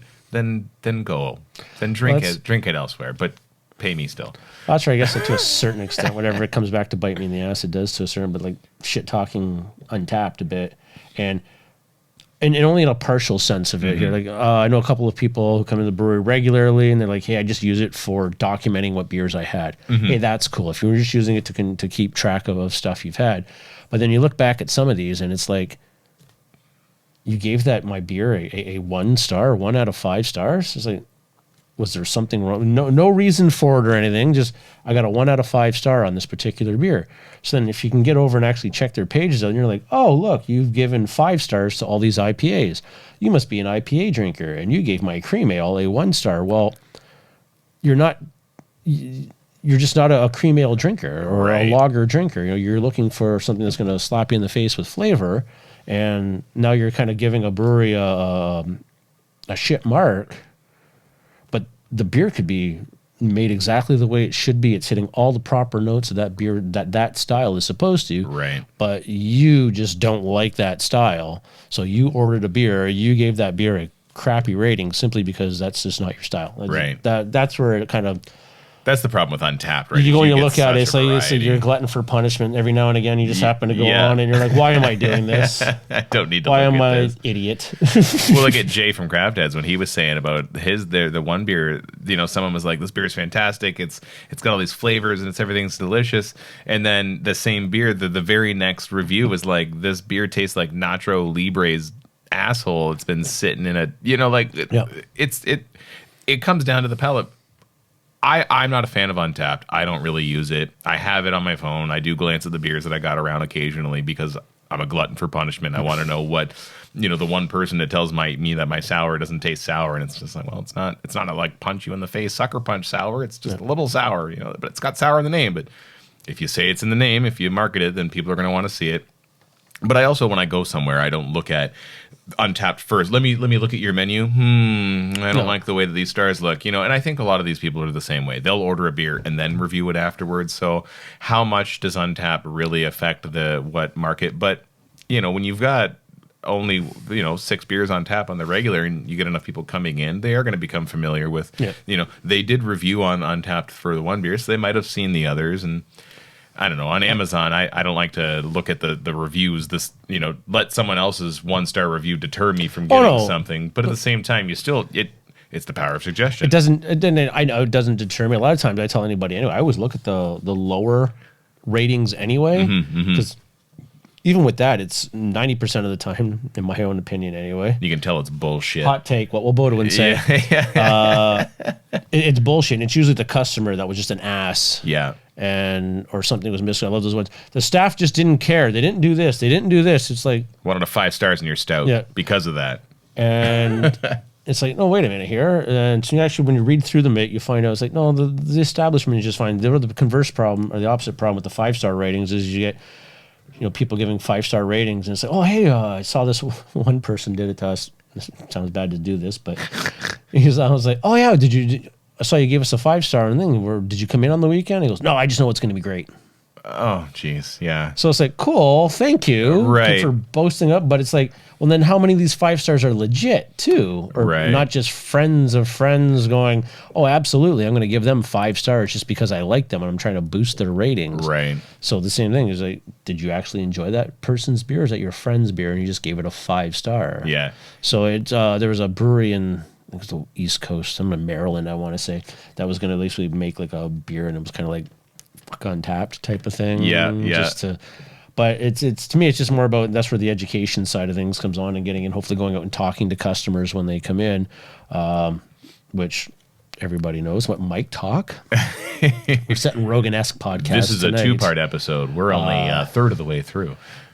at least. But going out and talking to customers and really trying to engage them and answer that, but really trying to give non-biased, ultimately let them decide. You can kind of steer them a little bit, but like I said, I've made beers where I'm super proud of it, and they're kind of and other things I'm not too happy with, and they absolutely loved. So it's like, what are you supposed to do at that point? Yeah. So, and some things just aren't your style. Yeah. You can get something, I'm like, there's nothing fundamentally wrong with this beer. It's just, you just do what I do. Get yourself 10 ghost accounts on Untapped and upvote all of your kidding. I was just having a conversation with another local brewer, and we were discussing one of their products, and it was that thing, like there was nothing fundamentally wrong with the beer. It just it wasn't quite here. It wasn't quite there. This might have been a little bit too much, and this wasn't enough. It's like, but it's getting into that. Well, if you want the particulars, we can discuss that. I'll sit and talk with you about that. Yeah. But on the whole, it's a fine beer. I can drink this, no problem. But if you're looking to take it to that next level, which I think we all always are, we're always our harsh. I'm my harshest critic. Absolutely. It's rare as the time that I actually get that beer and I'm like, yeah. There's been a few of those though, where it's like, this is going to be a computer day. Yeah. It's in the bright tank, and you're like, yep. Quality control. Just sampling. Yeah, this is a computer day. My samples are getting bigger and bigger. I have sampled a keg right until it's gone and gone, oh, I guess that's not going on tap anywhere. That one was for me. With the Untapped thing though, it's really hard to even let that affect your performance or the way that you feel about it too, because the people that are, and no offense to anyone who uses Untapped, I know it's a very popular thing, and I don't know your taste buds, I don't know your knowledge, and I'm sure there are people on there who do have done plenty of beer tasting, but it's just anyone, right? Anyone with a palate, anyone who has purchased this beer, someone who's never had an IPA before in their life might have dove right into that 7.9% hazy and then went, oh, this is awful. I don't like this, or whatever beer. Then that's fine. You don't have to like it. Then to me, it's just it's in that gross opposite, right? It's like, so you're not an IPA person, but you got a flight and you had their IPA, and then you score that a 1. It's like,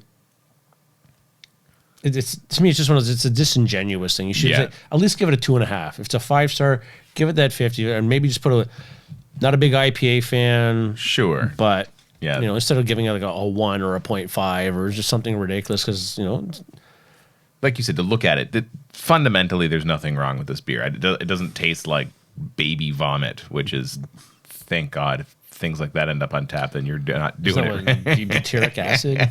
Yeah. But just, you're right. Like, the voting system, it's got its pros and cons. Yeah. You know, like someone wants to just say I don't like it because I don't like IPAs. Well, then why did you order it in your flight? But that takes back to what we were saying earlier. Even if you don't like something, keep trying it, keep drinking them, because eventually those IPAs you're going to find one that's going to turn you. It's going to get you the other way. And I know our next beer coming up was a landmark for me as well, because it did that. It turned me. This beer right here. You want to go right to that one? Yeah, let's do it. Let's do it. Ladies and gentlemen, let's finish this one off. Ladies and gentlemen, boys and girls, coming to the stage now. We've been waiting for it all night long. Those who know me and are watching, we'll count it down. You can all say it at the same time. Ready? 3, 2, 1. Guinness. I'm not even gonna do the disservice of pouring this in correctly. I mean, like Well, we're not even rinsing glasses. I guess, here, yeah. So let's It's see how- already let's get right in the, we're following a Hoegaarden up with a Guinness too. Oh, here we go. This is our Guinness. right in the opening. mic. Yeah. Oh yeah, Give me that squeeze. all over the place. That's all right. That's what towels are for. Sorry, John. We'll take this moment to give a shout out to Clear Rock Studios, where we do record this and spill our beer all over John's equipment. Sorry, John. Thank you, John, for taking Pulled it the away time. from the mic in time. There's no spray into the mic. Listen to us talking except for about, this mic. Yeah, this mic. Yeah, that's all right. What a pretty gradient. But this beer to me is exactly that. It is there. such a landmark. I think we went backwards. I think that's. I think yeah. it is just There we go. I mean, you don't have COVID, do you? nope. You can only catch it Just once. cooties. Oh, wow. I got those. All right. Got that out of the way a long time ago. So yeah, this particular beer, right? It's one of those. It's an icon, It is. and you know, first time I had it, it's like I don't know, man. People drink this. Like I wasn't completely grossed out by it, but it didn't hit me all that well. And then I'm trying to remember exactly what happened. We'd gone to see some friends play music out in Leamington. It was originally supposed to be sponsored by Alexander Keats. For some reason, fell through. So the Guinness people stepped up, and we were having it out there, and it just House is like, yeah, this is hitting right. And then ever since then, it's just loved it. Yeah. And we went to Ireland in 2019. And Wonderful. having to do the driving, though, kind of limited my Guinness consumption, but I still, through the whole vacation, managed to get 21 pints of Guinness in me. Beautiful. Now, and from my very limited knowledge in this, because I've never been over there, Guinness apparently is a different world. It's a different flavor, different taste than what we see here in Canada. A lot of them, just like beverages, they'll tweak things. Like Sure. Coca-Cola tastes different all across the United States. So It's different water when it comes down to things. But with the like that. science behind it, I think they should be. I mean, I if they suppose, want to make yeah. Guinness taste the same all around the world, it's easy to do. Yeah. How much it really tastes different? Yeah, I think it'd be more of a subjective matter than Sure. anything else. But I also put it this way: I'm like, you know what? You're in Ireland, in an Irish pub with a bunch of people with Irish accents all talking around you.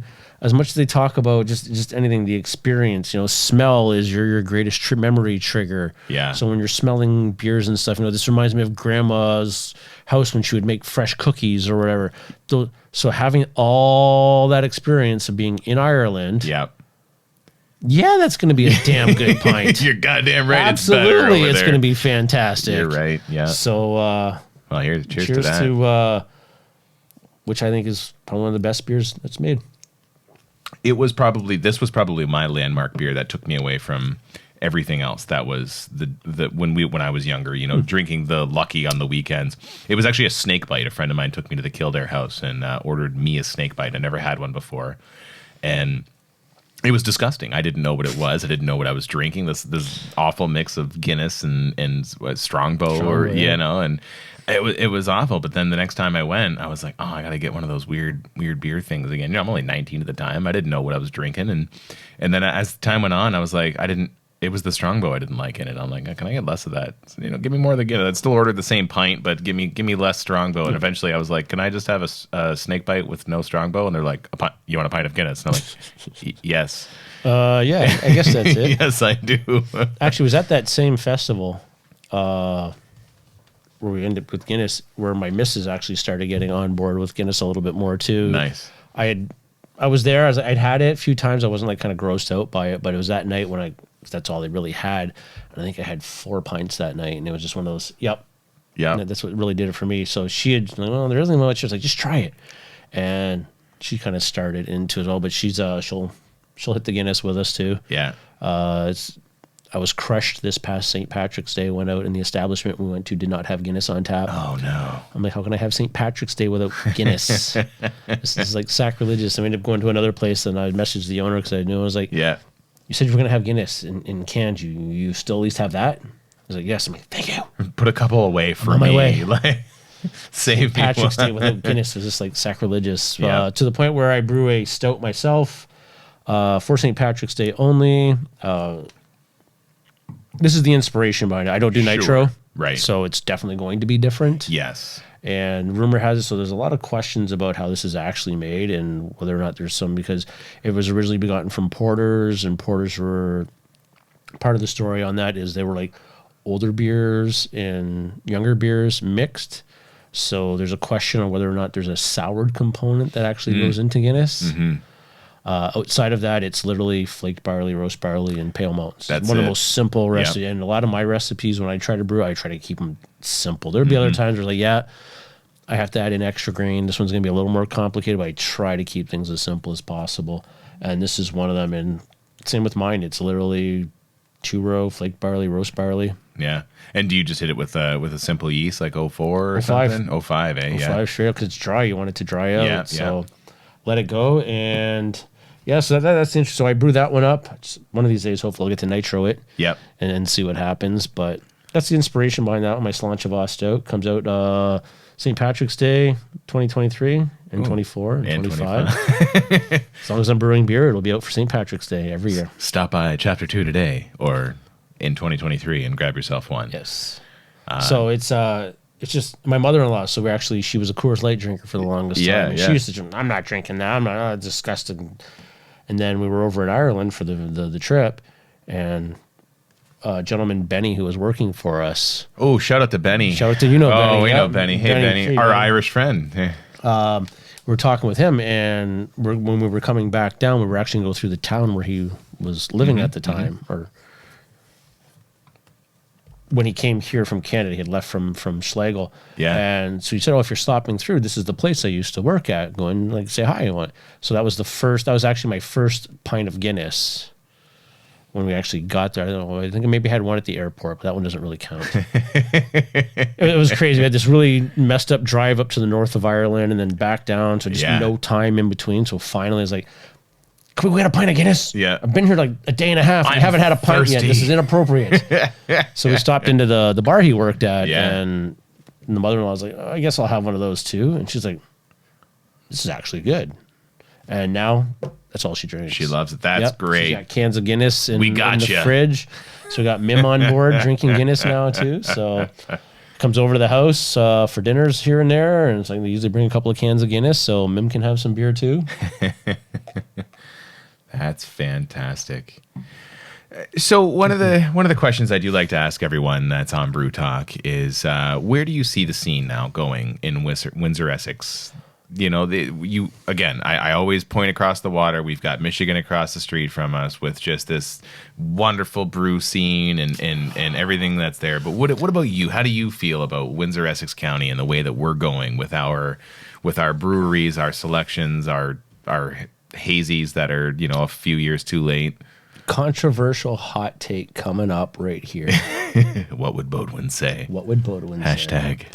This is kind of opposite from the popular opinion that's going on. I think we've, not necessarily on the creative side, because there's always the opportunity to create, and that can happen anywhere, right? When I first got in at Walkerville, it was all about what Portland, California, that whole area that was the dominant place where if you wanted to really get into beer, that was the place to go. Yeah. East Coast is kind of taken over, getting Vermont, New Hampshire, stuff like that. Maine has really built up, and now it's just everywhere across the United States. But so that way it's always fine. But I kind of think we've come close to, we've come close to maxing out on the number of breweries that we can really have. And I think some more could open, the real question becomes down like how viable are they going to be? And that's my concern for anybody opening. I'd hate to see somebody open a business and find out that, you know, it's just not as viable as perhaps it was at one point. Yeah. And that's going to come down to a lot of different factors. But I mean, if you talk to most of the brewery owners right now and people, I think things have kind of slowed down a little after COVID. I think it's like that across the board. Yeah. Numbers aren't quite what they used to be, so Yeah. that's definitely not a helping situation. But I mean, an area that might like maybe something in Essex, but is there enough people in Essex to truly make that brewery viable? Then the question then becomes down to size. Yeah. Because if you're going to be small because you want to be in Essex, well, then you got to make sure you capture that market and people are coming through. If not, you have to get big enough where you can produce enough to then get in the LCBO or stores or licensees. So then, but then do you have the pockets to fund and afford a brewery of that size and keep it going? Right. So there's a lot of these big questions that I don't know if, you know, that if you're going big, it kind of doesn't matter because then you can go out and be all over Ontario. So you could just put a big production facility down here and go nuts because that's the area is not your market. But if you're looking to do something in the area, southwestern Ontario, I think we're getting kind of close to that. If we haven't, we're pretty darn close to peaking out because I just don't know if there's enough people. Then everyone compares it over to Detroit. Say, well, yeah, there's a population density difference. Absolutely. There's only 220,000 roughly in Windsor, Essex. That's everybody. Not everybody drinks beer. So what's the percentage of that actually drinks craft beer? You've got the number I think has increased recently now from where it was, but anywhere from 750 to 1 million people right in the Detroit area. Yeah. And it's a different thing. Even just the homebrew scene over there by comparison is huge. Yeah. And really dedicated people. So just the markets themselves are completely different. So we sit here in Windsor, we look over and it's like, well, it's happening right there. Why can't it happen here? It's just a different demographic. It's just different groups. So I think we've kind of maybe peaked. Do you think maybe like pushing more events, festivals, anything like that to really just push it more? I think that could help the awareness, the groups that are here, the brewers that are here, to really get some people. It still stymies me the number of people that are, oh, I didn't know this place existed. Oh, I didn't know this place existed. For those of us that are in the beer scene and in the know, we absolutely know where everybody is, what's going on. We kind of know everybody's business a bit, if you will. Can't say we've been to all of them, but we know they exist. We know they exist. But people that aren't in the scene, oh, wow, I didn't know you got, when I was at Walkerville, we're in the 5th year. Yeah. Oh, I didn't know you could come in and buy beer in here. And it's like, we've got a whole bar and seats, 3 years at... and that's Walkerville. That's Walkerville. Yeah. And they kind of restarted everything. And I think Motorburger was still going a little, had just started out. But then Walkerville jumped on the scene, being big, and then having the previous, even though it was different beer, different everything, the name from the Walkerville Brewing Company that the Plunketts had, everyone was still familiar enough with that they were able to jump out. And let's say Chris Ryan, who owned Patrick O'Ryan's, was the operations manager at the time and overseer of everything that was going on. So he had all the connections. Like literally, once we had a tank of beer, he's like, there was 20 people going, can we get beer? Can we get beer? Can we get beer? Like, yeah, don't worry. We actually ran out of beer. I think it was our 3rd week. We had to cancel deliveries for this week because we just didn't have the beer in the tank. Like, it was in tanks, but it wasn't quite ready to go out yet. Right. So I mean, that's a great, classy problem to have. Darn, we ran out of beer. Yeah, we don't we'll have to beer. make more. So that was a great problem to have. But they also had that ability at the beginning to saturate the market because they were big. They had the capacity, and nobody else was around. Yeah. But as breweries start coming onto the scene and everybody wants to support local, you go from maybe having 3 taps at one place down to 2, down to 1 because they want to show everybody the love. Yeah. And right now too, like you said, post-pandemic, it's numbers are down everywhere. No, we aren't seeing the foot traffic that we used to see. People are, I don't know, whatever the reason may be, staying home less. People aren't working as much. Food's gone up. Like things do affect what we see as brewers. Like you said when you were back at Walkerville and you guys are running out of beer. It's like, oh, we don't have enough beer. Now it's just like, I can't brew today because all of my tanks still have beer in them because I still got all of my taps with kegs on them, or all my kegs are full, so I've got tanks that are ready to go, but I got to get kegs back from licensees to clean to be able to put beer into. Yeah. So in which case then you're just looking at getting some more kegs if possible. But again, our sales are, all those different everything. Bottom line is ultimately it's still a business, and you still have to make a viable business case to do this. It's cool, it's fun, it's amazing. You meet great people, Sure, like Eric and all the other awesome brewers and everyone in the area. Is a great community, but ultimately it has to be a viable business, and if it's not, it's just not going to work out for you. And you can make the greatest beer in the world, but if nobody's coming in to buy it, or either you can't make enough, or you're making too much and can't get it out. Like each end of the spectrum has its own issues that it has to contend with. Well, ladies and gentlemen, you've heard it from Michael Beaudoin himself. Drink more beer. Drink more beer. That is the what we need here. We need more beer to be drunk so we can make more beer. That'll be the second hashtag. Hashtag drink more beer. I like it. I'm down for that. Yeah, everybody drink more beer. There we go. Let's coin that right now. Especially in this area. But yeah, we can definitely work the area together. Everybody work together. Yeah, and hopefully bring more awareness. I think something all the brewers are going to have to get together. Yeah. And I really feel that's the really cool part about this community, this industry is, I've probably said this before, none of us are really in competition with one another. We want to work together. I want to see Chapter 2 do well as much as you want to see us do well. We all want to work together. I would love to collaborate. Like, let's put two breweries together and like, hey, we worked with Chapter 2 and we brewed this beer. We worked with, Top Dog and Kyron and we brewed this beer. And then those guys worked with Chapter 2 and they brewed this beer. And then like it's available that we would love to do that. But I know a lot of us talk about that one every time we get together for some bigger event. It's like, come on, man, when are we gonna do this collaboration brewery? Yeah, let's do it. We're gonna do it.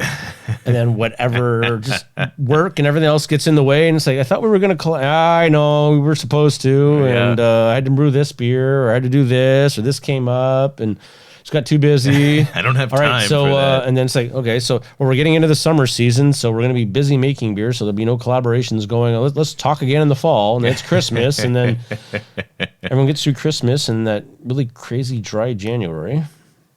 Dry January. Get that nonsense. I still ask here. people, I'm like, you had to be such an alcoholic in December that you have to take a whole month off to like moderation, people. Moderation. That's right.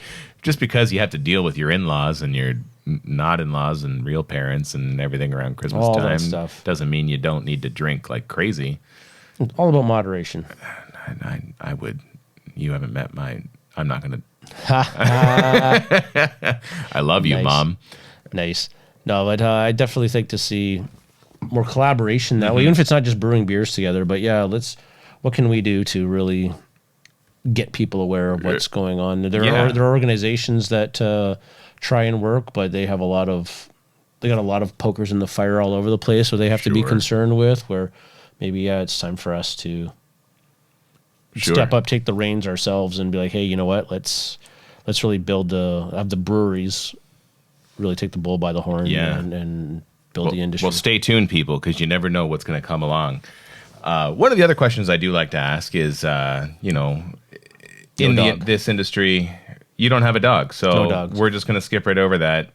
No dogs. Do you have a dog? Nope. Okay, next question. You do have three daughters, though, right? Three daughters, so you are allowed to have children in this industry. You don't have to have a dog. So we're not anti-dog. We have talked about the possibility of getting a dog, but it's also one of those, they are a responsibility, and if you're not willing to make that commitment of the responsibility to that dog, then you shouldn't have one. And we haven't necessarily made that decision fully that we're ready to make that commitment to that dog. If I decide I want to just take, we can take the dog with us and do, but if we want to do something that's more so, I got to find a place perhaps for the dog or take care of it. So it's like, you know what? We're just not willing to make that commitment yet. And not everyone's dog people either. We love them. If I go to your house, the dogs come over, I'll play with them. Yeah. So this is out of bounds. Wait, you don't like it when they lick your butt and lick your face? They can lick anywhere else. No, look at my face. For those that do, c'est la vie, but I don't want no dog tongue after dog butt. No, I will pass on that. Sorry, that obviously that wasn't the question. Well, no, but the question, I bring up the dogs, right? Because I've got them myself, and I love that they do seem to be a very popular thing in all the dog all the brewery patios in the area are dog friendly. They encourage it. A lot of breweries have their own separate Instagram account just for the dogs that come into their brewery. So, that to me, being who I am in my relationship with dogs, it's really nice to see it. But at the same time, like, I don't think less of you because you don't have dogs. Okay. You got to say that a little bit more sincere. You did not convince me on that one. No, so we're not anti-dog. We do like dogs. It's just so they get them for Christmas, right? And like, don't get dogs for Christmas because of all the the hype and the energy and everything that goes around. It's just not a good thing. So again, we're just trying to be those responsible people that just aren't going to get a dog for the sake of getting a dog. Absolutely.